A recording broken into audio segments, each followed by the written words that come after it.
Tough questions, honest answers, real talk with the City of Oshawa. Hi, everybody. I'm Dan Carter, the mayor for the great city of Oshawa and the host of Real Talk. I'm excited to welcome you to this unique podcast that I hope will inspire authentic conversations on topics that are important to you. My hope is that we address the issues that are impacting our province and our country, from affordability, challenging housing market, homelessness, healthcare, the opiate crisis, and of course, the political environment we're all kind of exposed to right now. I know that our guests over the next year will bring different ideas and perspectives to the issues that we're facing. So let's get started. Marianne Meed is the mayor of Burlington and the chair of OBCM, which is the Ontario Big City Mayors. At AMO this year, which is the Association of Municipalities of Ontario, OBCM kicked off a public campaign that entitled SolveTheCrisis.ca. I'd like to welcome Madam Mayor to the show and say thank you so much for kicking off this season. It's great to be able to see you, and I know you've been quite busy. Madam Mayor, how you all doing? Doing very well, and I'm really excited to be on the show. Thank you, Dan. Well, listen, it's great to be able to kick off the season because of your background, especially in journalism, and you've spent a lot of time covering a lot of different stories. Both of us are wearing this particular shirt. So talk a little bit about where this came from and what you're trying to accomplish in regards to the message itself. So we both have our SolveTheCrisis.ca t-shirt on, which is a campaign that was launched by Ontario's Big City Mayors, which of course you are a very valued member around the table.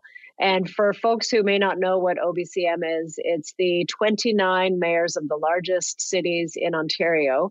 And together we represent about 70% of Ontario's population. And we've been working for some time on issues of mental health, addictions, homelessness, dating back to the last term of council, where we put together a white paper, some policy recommendations, submitted that to the government.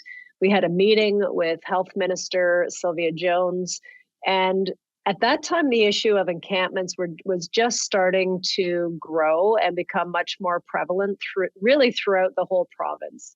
And this is no longer a big city issue. This is hitting every city, small and large, rural, urban, northern. It is everywhere, and it's really across the country.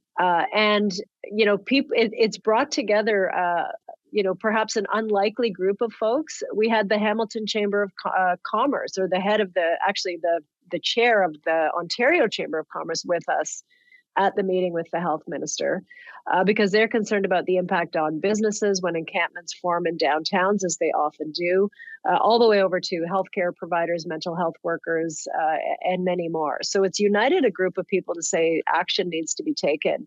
And so you fast forward to earlier this year, where our caucus said, look, we've suggested policy, we've had sit downs, we've asked them to act.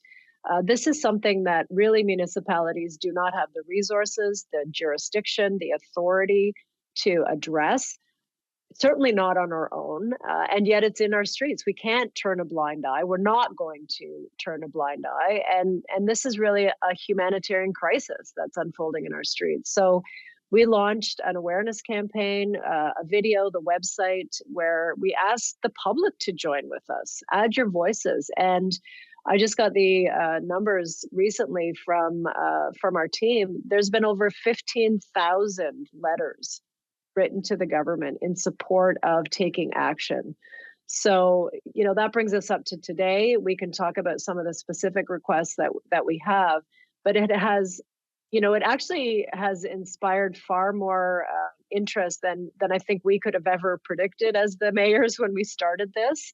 And I think it's because people are, feeling two emotions very strongly. One is, I'm really concerned and care for, and I'm heartbroken for the people that are living in these encampments.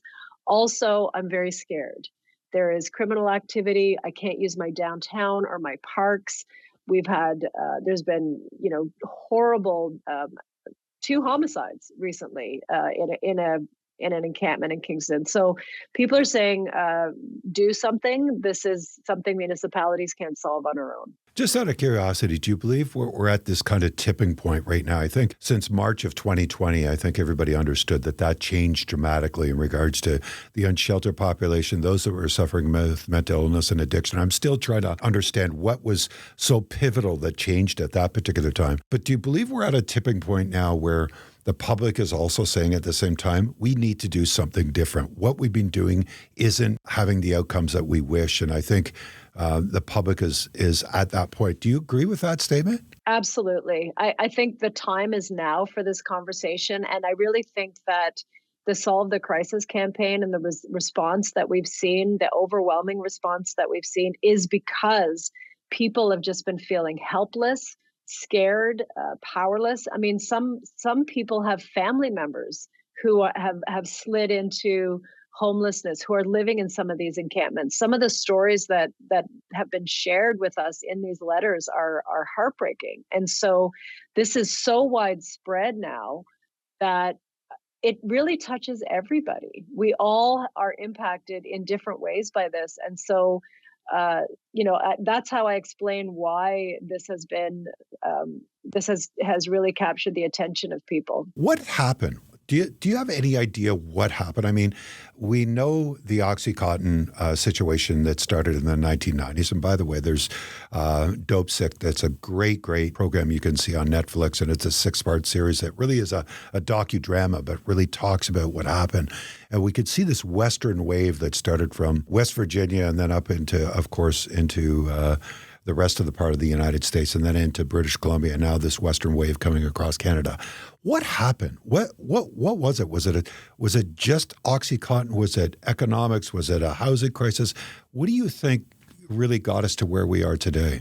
It's a great question, and I think there were a couple of key factors, and probably lots of other contributing factors. But absolutely, the opioid crisis has been a key factor because people are prescribed these for legitimate purposes by their doctors. We've seen that people have an accident, they're prescribed this for pain management, and because they're so highly addictive that they slide into addictions. They didn't set out to become addicted, but because of the substance itself.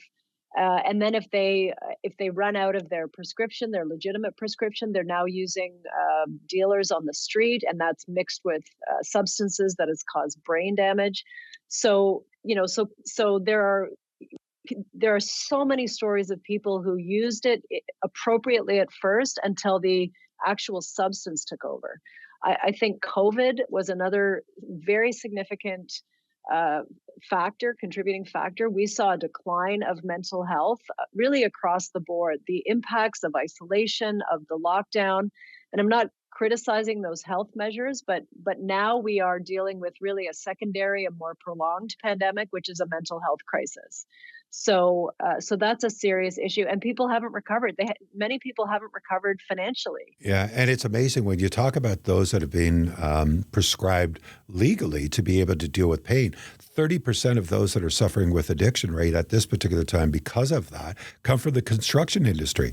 And we know that the history of OxyContin, if you go back to where they launched the product, which was in the coal mining area of the United States, they were very purposeful about that, and that had a significant impact. It's such a highly addictive drug that what happens is that it becomes such a dependent. Everybody becomes dependent upon it, and it just starts to basically destroy your life. It's unbelievable. Do you believe we're in a humanitarian crisis at this particular time? There's no question in my mind. And my husband worked for World Vision Canada for several decades, was involved in Live Aid, was involved in fundraising for, multiple humanitarian crises in other parts of the world. And the pictures that they would show to show people what the need was and what the crisis was so that they could generate the resources to help people looked like our encampments. So I've never traveled to those places. My husband has, but as I saw this unfolding, it reminded me of what I had seen through the work that World Vision has done. And if there were people living in tents with no water, no access to food, no sanitation, we would declare it a humanitarian crisis if it was happening overseas and it was caused by civil war or caused by a natural disaster. We would name it exactly for what it is. So yes, it is absolutely a humanitarian crisis. And when you think of some of the refugee camps that have been formed to help displaced people that either displaced by, again, civil war or natural disaster, we start to hear some of the same issues coming out of there: sex trafficking, drug use, criminal behavior. And that's exactly what's happening in our encampments. From your husband's experience, do you think that model is something that we're going to have to kind of look at and kind of evaluate and say, what is it that works for them? Were they able to do it? I do realize there are different circumstances, but we are really in this humanitarian crisis. Maybe there's parts of it that we need to apply in regards to this particular issue that's facing our nation at this time. Absolutely. And there's always a two-pronged approach. There's the immediate relief: get people food, clothing, shelter immediately. That's what they need to sustain life. And clean water, of course, is the part of that. But then you rebuild. Then you think about the long-term community development. And often that's literally what they did. If communities were washed away or blown away, they rebuilt them. New housing, new water wells, appropriate food sources. And that's exactly what we're being asked to do. Leaving people in encampments is not a humanitarian response to them or to the communities surrounding them. So we have to look at, how do we get folks sheltered? But more than that, how do we get them the wraparound supports to deal with their addictions, to address their underlying mental health issues for many of them, and then get them the supports they need so they can transition ultimately into independent living and supports. So we've got models that can work. We've seen examples of how individuals could come together. We understand the similarities in regards to this. As a matter of fact, if we were talking about a tornado that hit one of our communities, we'd have our community centers open so that there'd be emergency beds, there'd be healthcare there, there would be food distribution, there would be, government agencies there to assist them. So where is it getting stuck that sometimes I feel, and I don't know if you feel this way, but this is how I feel. I feel that this issue is not being heard either by the provincial government or the federal government. And every time I think that they're hearing it, they figure, if we just put more money into it, that'll fix it. And I think if they just spoke to the municipalities and individuals like yourself, that they might have a better understanding of what are we facing and what are we trying to accomplish. I don't know if anybody said to the provincial or federal government, what are we trying to accomplish, and get them to answer it. So are you as frustrated as many of us that our provincial and federal government don't seem to get it? Well, when you have elected leaders saying that the solution to the problem is for everyone to just get off their ASS and get to work, it shows. I don't know who that said there that. Somebody recently said that, and that breaks my heart, because that just shows a profound misunderstanding of what is happening and why people are there. And actually, some people who are unhoused have jobs. They just don't have jobs that will pay the astronomical rents that are now being charged, because we have a housing affordability crisis, and we don't have enough rent geared to income type or co-op type models. Back in the day, the ones that we see in our communities now that were built with federal subsidies and provincial subsidies, and they got out of that business. And we're starting to see, decades later, the profound impact of those decisions that were made a long time ago. And I don't want to suggest that it's going to take decades to get out of it. I think we have to move much faster, or people are going to lose their lives. That's the humanitarian crisis that we're facing. So do we have the right partners at the table right now? That's a good question. That is a very good question. If the solution is just to give everybody a job, I'm not saying that we shouldn't look to those types of solutions, but we have to understand why people are where they are, and they're there for a bunch of reasons that will take some time to understand. And just throwing a job at a mental health crisis is not the solution. Throwing mental health supports and services at that is the solution. Yeah, it's. I know it's complex. I know that there's a lot of moving parts. parts, and I know there's a lot of history behind it, but we truly are in an emergency status right at this particular time. And I think all of us are looking at municipalities have a role, the province has a role, the federal government has a role. We need to all come together. As a chair of OBCM, are we making progress? Is the message being heard not just by the public, but is it being heard by the elected officials at an upper level so that they truly understand that something massively has to change? And I think, to be absolutely honest, it's going to be labor intense. It's going to be expensive. But I think that if we're committed in regards to this and we take the approach that you and I have been talking about today, I think we can actually have a better success than what we're facing at this particular time. We're definitely getting their attention.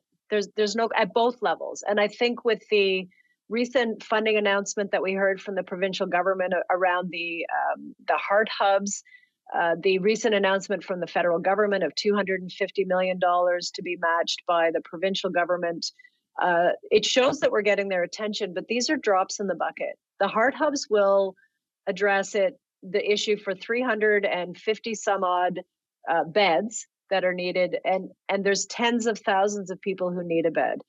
I just did the math this morning on the $250 million announcement from the federal government. If you divide that by 13 provinces and territories, and then you further divide that among the 443 municipalities in Ontario, we're all getting about $100,000. So it is not. It's a drop. Like, to call it a drop in the bucket is an insult to drops in the bucket. It is not going to move the needle, and but we've got their attention. So that's the good part. It's like you recognize you have a role, you recognize there needs to be something done. And I look at this, there may be an initial investment that is a bigger price tag than people want to pay, but at the end of the day, it pays for itself. Right now, shelters are hospitals. And a hospital visit is $2,000 a day. Imagine what we could do for $2,000, how many people that could be helped for $2,000 a day if that was redirected to upstream solutions. If we could get people help for their mental health and addiction so they could get a job, then they can actually pay taxes and contribute back to the system. So if we are serious about doing an upstream solution to this problem, it will actually pay, if not for itself, it will come close. And the benefits are, the bigger benefit, which is priceless, is lives are saved, communities feel safe and healthy. I agree with that. One of the things that has been part of a subject line is, how do we make sure that we get the beds available? People are saying if we invest in this recovery model, that's the right direction to go with. And I agree. I think we have to be recovery focused. The issue being, of course, is the availability of beds. But one of the availability of beds are private beds. So does the province have an opportunity to be able to say to those private providers, release those beds for public use so that we can actually get people into those beds? And by the way, we'll pay what the daily rate is. We understand your economic issue, but open those beds right now because we are in a humanitarian crisis. Is that something that the province can actually enact? I think that would be a great solution in the short term. It would actually fill those beds with people that want treatment, because the fact is, even people, whether you're housed or unhoused, people that want mental health and addictions treatment often can't get it because they can't pay for it. And this is healthcare. Healthcare should be with your OHIP card, not a credit card.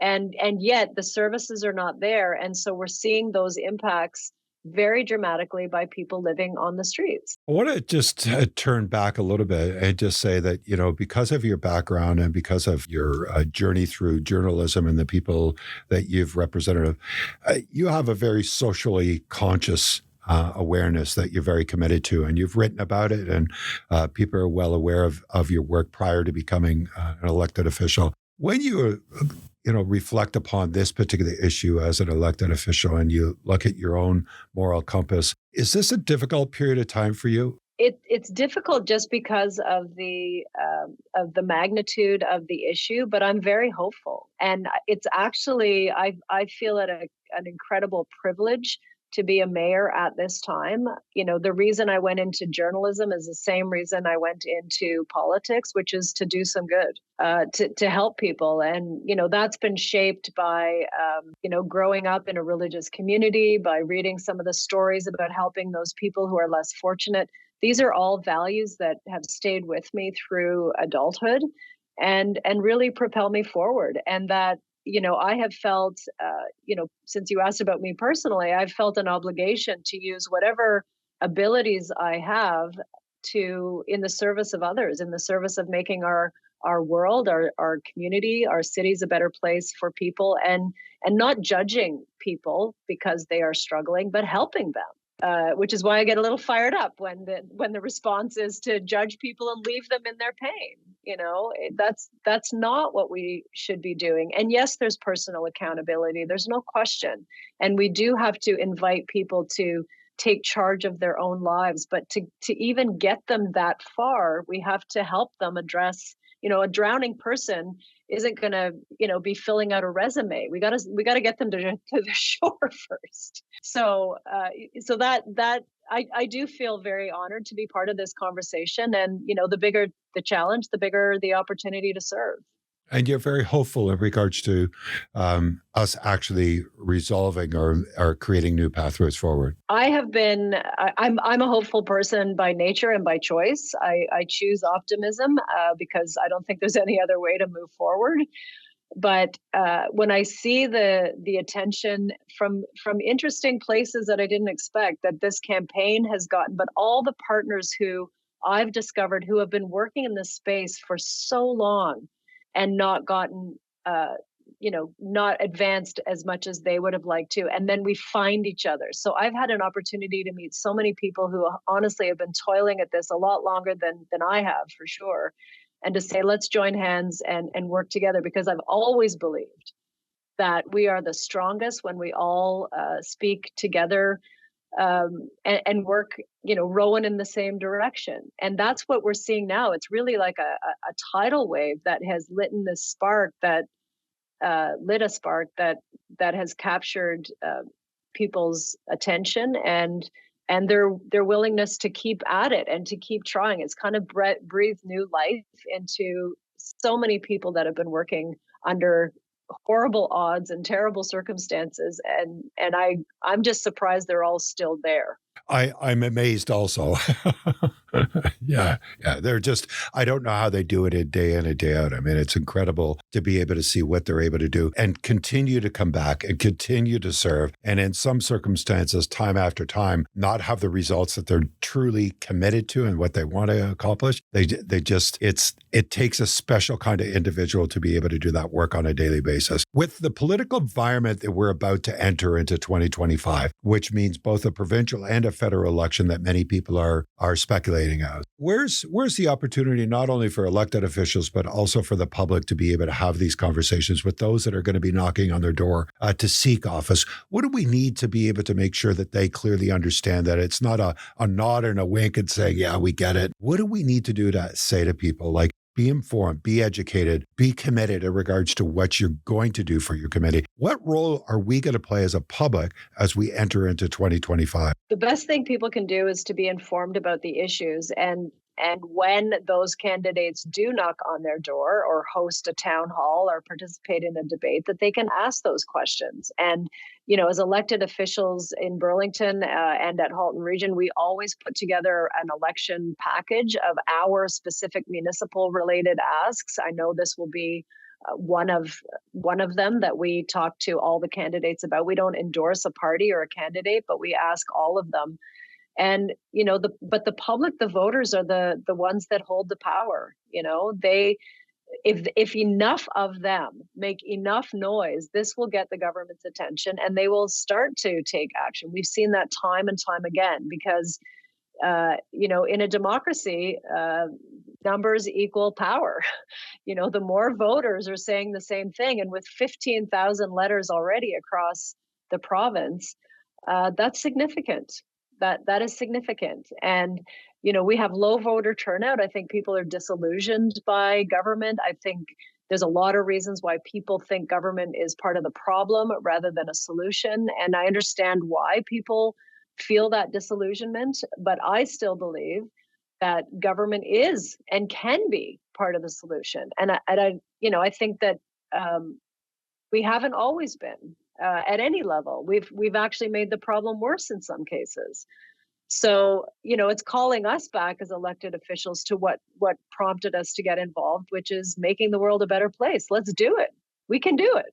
Yeah, and I think what's happened too is that, there's too many times, especially through election season, what happens is we have individuals that are, they're over-promising and under-delivering. And I think that's a real problem. And I think what happens is that then it brings cynicism in regards to those that are casting a ballot. They're kind of saying, okay, so you promise all these things and you think that you're going to do all these wonderful things. And of course, then you're just placating me. You're not really committed to it. And I think that's where we as an elected officials, we really have to earn that back and say, let's stop over-promising and under-delivering, and let's over-deliver and under-promise and really do the things that are necessary. And I think that is how we get the voters back engaged again. Populism politics, unfortunately, seems to be the moment of the day where we're going to give you stuff for free. Don't worry about it. We don't have any deficits. I mean, a lot of that comes down to is all of us are going to have to demonstrate the best that we can be, not the worst that we can be. Absolutely. And for me, a subset of populism politics is divide and conquer. It's us versus them.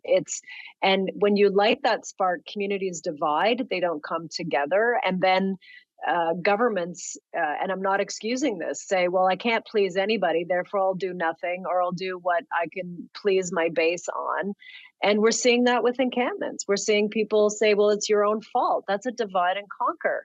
And it's like, but you live in this community. Do you want that to continue? And those same people would say, no, I don't. And then you have maybe a window of opportunity to say, here's how we in government can solve it. We need your help. And that includes building supportive housing in neighborhoods. Let's have a conversation about that. If we don't have tents in parks, it means some kind of housing probably close to where you live. And let's be a community, not a community of individuals. It's amazing when you bring up the housing component. And I think it was the early part of the 1990s that the province started kind of divesting themselves out of social housing. And that's a lot of people point to that era of a critical era at the time was that stop of investment. And then the stock got old and now municipalities are dealing with that. Are you hearing from the other mayors that even with their housing stock, a lot of that needs a lot of infrastructure investment. And so therefore it's even difficult to be able to take more dollars and be able to apply them to building affordable units? Are you hearing that from caucus also? That is part of the issue, is the repair to the existing stock. Of course, a huge part is that there's no land. Most of us are now landlocked, for lack of a better word. Burlington is half rural, but we're not building into the green belt. So we're going to keep that agricultural land, which means we have to build in our urban boundaries, and there's no more land. We don't own, vast swaths of land as the city that we can turn over to a housing development. And, the thinking that has evolved, I think, in the last couple of decades is that we don't want to ghettoize people by income either. The best possible developments are a combination of market, off-market, supportive. Nobody knows who's it, when they see somebody in an elevator, they don't know if you're a market payer or a supportive housing person who's going to meet your addictions counselor in the ground floor of this building. But that's really the way it should be. We've not really done it like that before. So everyone's going to have to think differently. I think a great example is the Daniels Group, along with TCHC in Toronto, the Regent Park redevelopment project. I think that was a watershed moment of showing how things can be done differently. I know that in Oshawa, we're looking at a partnership with the Daniels Group here at some of the creative ideas through Durham Regional Nonprofit Housing Corporation. I think that the private developer is going to have to be a big part of helping us solve this issue to be able to make sure that we're able to do it, because I think your point is well taken. Municipalities don't have an abundance of land that is available. You look at intensification or infill to be able to accommodate it. You only have so many dollars that is coming from the province in regards to these rent guarantee income units, and the service managers sponsors are struggling with that. Then on the other part of it is we clearly understand that the cost per square foot has escalated so much that becomes problematic. So I think that partnership between the private developer and government, I think, is going to have to come together. And I think your idea about mixed income communities is absolutely vital. I think it says to people, everybody belongs here. And I think we look at Regent Park and we look at it and go, wow, that made a significant difference in regards to how people saw themselves and how they embraced the situation that they were in. But it also, you talked about hope and optimism. What a better way of demonstrating hope and optimism. Absolutely. It transformed an area that was low income, crime ridden for a bunch of reasons into a community that everybody wants to live in, that has all the services and the amenities that you need, as well as an opportunity at different income levels to live there. And that's what we have to start thinking more about. I know that our time is kind of quickly going by, and I really wanted to really talk about the crisis and about the campaign itself and make sure that you and I had a conversation about it. I also wanted to kind of touch on a couple other issues if you've got a few moments that we can spare together. And a big part of it is, of course, the housing challenge that is happening across Ontario. The Premier's stated, and others have stated, they want 1.5 million homes built. Part of my argument with that is, yeah, you could build them if we're able to do it. Now we're facing an inflationary issue, a labor issue, and then a finance issue that nobody's building anything right now because the numbers don't work. It almost feels like we're doing things backwards, and we're not looking at what infrastructure is necessary, what EMS services are necessary, what long-term care facilities are needed, what kind of policing investments are necessary, what kind of green space is created, before we even embrace this 1.5 million households. And again, we didn't get here in a real fast moment, and we're not going to get out of it in a fast moment. So what's your vision in regards to this housing crisis or the challenge with housing and municipalities trying to do their best, but really it almost seems to me we're doing it backwards. I don't know if you agree with that. There's no question I agree that the community services have to be there. We have to think more than just building a unit of housing. And so I can give you an example in Halton, where in Milton, very fast growing community, lots of greenfield, lots of single family homes being built almost overnight. The schools weren't there, the hospital wasn't there, the transportation and transit networks weren't there. And there are kids that have gone to school and had their entire education in portables, have never had an education in a school because it's been overflowed. And so the investment in that kind of, I'll call it social community infrastructure, has lagged far beyond the investments in housing. And so that is what makes it difficult to persuade people that growth, new housing, intensification is good for them. They don't believe it for a second. All it says to them is it's going to be more traffic, more congestion, less greenfield. And they're right. If we don't get the community infrastructure, as well as all the other infrastructure. So there's a common sort of misperception that if you're doing urban infill, the hydro, the sewer, the water, it's all there. And it is to an extent, but it's been sized for a certain level of population. And once you hit that tipping point, all of a sudden now you need new infrastructure. We're seeing that all over Burlington. And so it's like, sort of a double whammy. It's hard enough to do infill, and now you got to build all the infrastructure around it. So, I think that perhaps the fundamental flaw with trying to get 1.5 million homes built is that it is kind of exclusively on the backs of the private sector. And with all the problems they're facing, they're saying we can't do it. And we all know it to be true. Municipalities are being, all of the blame has been put at our feet for permit time and permit costs. No, but yeah, no, that can't be true. Well, it isn't true, and not just because I'm in that sector, but it's completely untrue. And until we have an honest conversation about the factors that are slowing down this, and one of them is the market is not there, the margins are not there, and they can't build because of the cost of everything. They can't build, and people can't get qualified for mortgage. So we need to turn our mind to off-market solutions. So I think, going back to our solve the crisis, I think we have a window of opportunity where we say, look, let's get the trades folks working on some non-market housing. And we need developers to partner with us. And maybe it's part of a larger build that now makes the numbers work. But we need to be really creative because the same old has got us exactly where we are. And, as we're building these new homes, too, we have to take into consideration we have new residents that are moving into the area. By the way, some of them bring complex lives to our communities. On top of that, they have kids that go to school. And our schools, as you've just described, they're in portables. So again, as we're looking at it in a singular fashion instead of I think a holistic fashion. And it just, in one way, it's the same thing as solve the crisis is we can't just look at it as a singular aspect. There's healthcare that's involved in it. There's social services. There's housing that is. I think we at AMO, we talked about it, and there's 16 different ministries that are affected in regards to what we're trying to accomplish, but making sure that 16 of them are at the table to be able to say, this isn't just, health that's got to be here. All of these other agencies have to be here. It's the same thing with the housing aspect. We have to make sure that everybody understands there's more tentacles than just a house. And that if we're truly going to be able to meet the needs of these individuals, then let's make sure that we have those components in place. And by the way, municipalities on the tax base, based upon what's necessary, is our financial footing is even challenged at the best of times. So we need to have these grown-up conversations to say, hey guys, let's take a step back. We understand that we've got challenges, but how are we going to do this in a methodical way instead of just a populism way? And that is flick your hands and suddenly there's 1.5 million homes there that I don't have snowplows or works people or long-term care or EMS or policing or social services to be able to meet their needs. I think that that's an issue that all of us are a little concerned, a lot concerned about and very frustrated over. Absolutely. And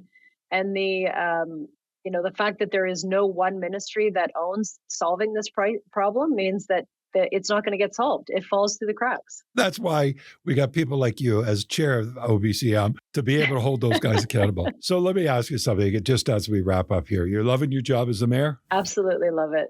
Every day is a privilege. And you love your job as the chair of OBCM? I really do. I've learned so much from the mayors. And, we have a very diverse group of folks, different political we have every political spectrum represented around our table. And so we do have some of those really thoughtful conversations. And, it makes me think because, none of us should hold on too tightly to our perspective. We should always be willing, in the face of hearing new information, to be able to modify or change our perspective. And if we keep our heart at the center of all of it, if we keep my goal is just to care for my community at the center of it, you don't go wrong. You can't go very far wrong if that's your goal. Last question. 2025 is just around the corner. Success for you locally and success for you as chair of OBCM. That we get what we've been asking for with Solve the Crisis, which is a single point of contact, a single minister who's responsible for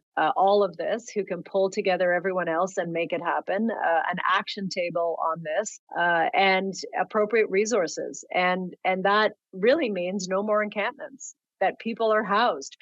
That's what it would look like. We don't have that anymore. People have a place to live. They're getting the help that they need. And eventually they're able to transition to becoming people who have jobs that contribute to the economy and maybe give back in other ways to people who are struggling. That's success. Well, I hope that you'll find some time for us in 2025 and come back and visit us once again on Real Talk. And I just really appreciate not only the work you do on behalf of Ontario Big City Mayors Caucus, but also the work you do on behalf of your residents. And thank you for your leadership in Ontario. And you are making a difference. And it's a pleasure working with you. I have a great deal of respect for you. And I'm very proud of how you've conducted yourself and really challenged others to be the best that they can be. So thank you so much for joining us today. It's great to see you. Great to see you and same to you. Thank you, Dan. I hope you've enjoyed what you've heard today. And I know that there's an opportunity for more conversations. We're looking at authentic conversations, taking on tough subject matters, and we can't wait to be able to invite you into the process. One of the ways you can join us on a regular basis is subscribe to Real Talk Oshawa on Spotify or on Apple. All these episodes will be released on a monthly basis. So let's keep the conversation going. And thank you so much for joining us. Till next time, I'm Dan Carter. Stay well, everybody. Stay well.